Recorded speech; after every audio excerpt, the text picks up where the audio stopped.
What's going on YouTube? It's Panic Freak here. Today I'm going to be doing a Fabled deck discussion. As you can see, I'm on YuGiOhWiki.com right now. I'm going to be showing you guys random cards that are going to be staples in the deck. I'm not going to show all of them, just the main important ones. And let's just get right into it. The first one is the Fabled Cerberus. He's your main tuner. He's a level 2 beast tuner. His effect is when he is discarded to the graveyard, special summon him. That means alright, let me read his effect one more time. When this card is discarded to the graveyard, special summon it.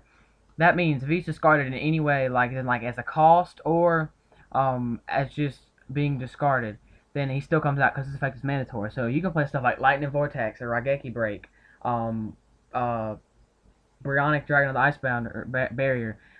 His effect goes off. So basically, you discard him with the various Fable cards, and you will be able to get his effect in synchro with him. So he's a very versatile card.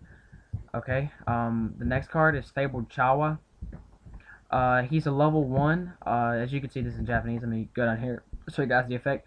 During your main phase, you can discard one Fabled monster to special summon this card from your hand. And he is a level 1 tuner.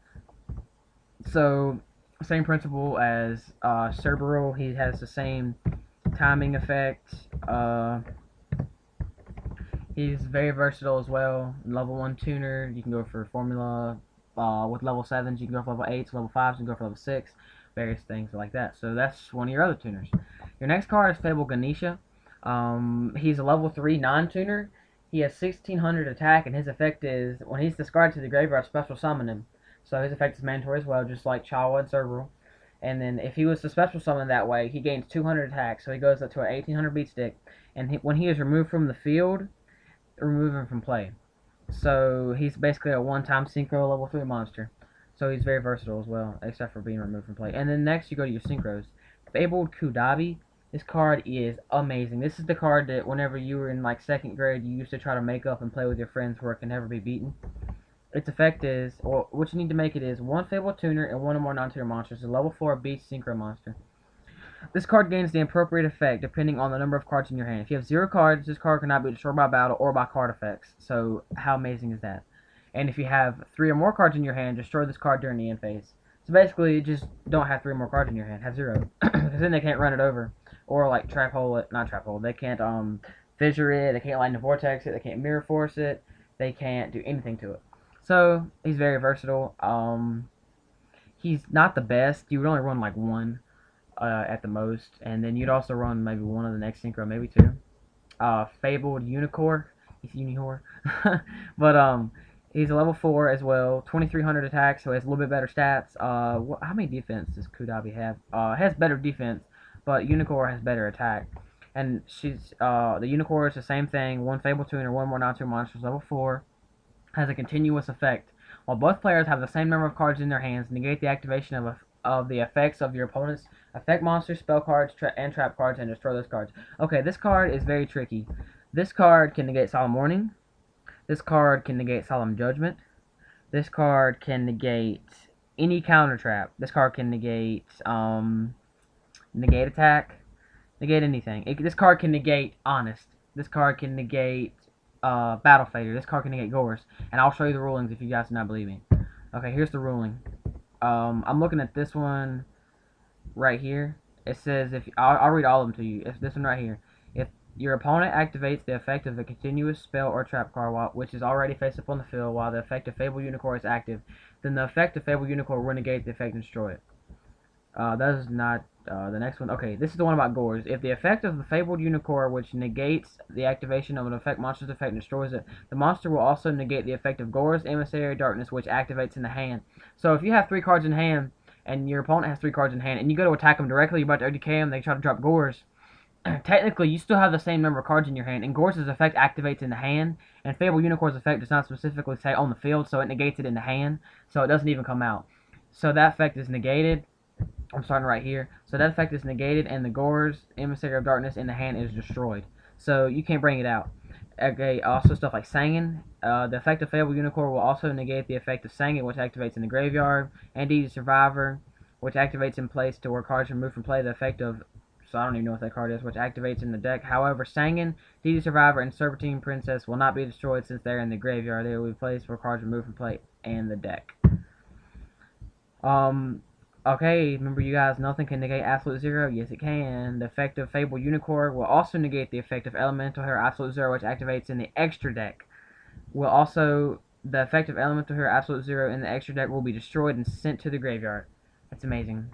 Okay, this is really confusing. Suppose Shadow Imprisoning Mirror and the Fabled Unicorn are face up on the field, and a player tribute summons Caius the Shadow Monarch. If both players have the same amount of cards in their hands, when resolving the effect of Caius the Shadow Monarch, then the turn player's effect, which negates the effect of Caius the Shadow Monarch, or if the same player controls Shadow Imprisoning Mirror, the Fabled Unicorn, when that player chooses which effect, the effect negates the effect of Caius the Shadow Monarch. I don't even understand what that is. Okay.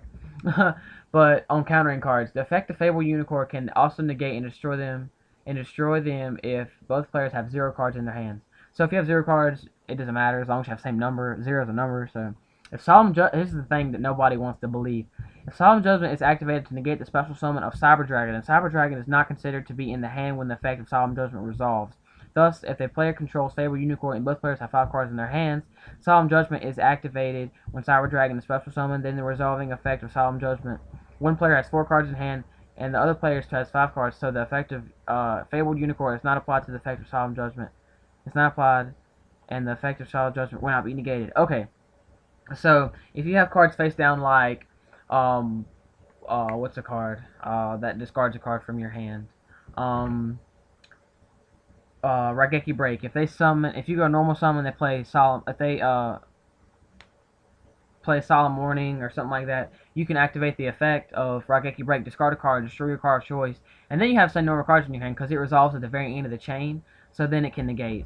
For the effect of the Fabled Unicorn, if both players have the same number of cards in their hand when the effect of a spell card, or trap card, or effect monster's effect resolving, then that card is negated. Suppose you control Fabled Unicorn. If both players have 5 cards in their hand, and afterwards their opponent activates a normal spell card, you guys don't need to care. You guys don't care about this. You guys don't care about this. Okay. If you have 5 cards in your hand, your opponent has 6 cards in your hand. Afterwards, the opponent activates Divine Wrath or the effect of Honest, which then resolving the effect of Divine Wrath or Honest. Both players have 5 cards in hand, so the effect of your Fabled Unicorn is applied, and the effect of Divine Wrath or Honest is negated. So you can do that. Like, you can chain cards to discard cards from your hand, so whenever it gets to the end of the chain, you have the same number of cards in hand. If you have 0 cards in hand and your opponent has 5 cards in his hand, afterwards your opponent activates Beckoning Light, then your opponent hand size becomes 0 in the middle of the resolving effect of Beckoning Light. So the Fabled Unicorn is not applied to the effect of Beckoning Light, is not negated. And that's pretty much it for the Fabled Unicorn rulings.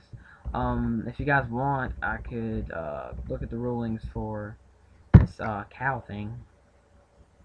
1 second. Computer's being stupid. Oh well. Oh, never mind. It's working. Okay. Okay. OCG rulings. This card gains. Okay. Okay. It doesn't have many rulings. But yeah, you guys. So you got favorite server rule, Chawa, Ganesha. Let me go back to the Kudabi, the little cow thing. It's like invincible. Kudabi, Unicorn, and then you have the amazing rulings for Unicorn. If you guys want to look at them, there's on YuGoWiki.com. Thanks YouTube, and peace out. Let me just close this out.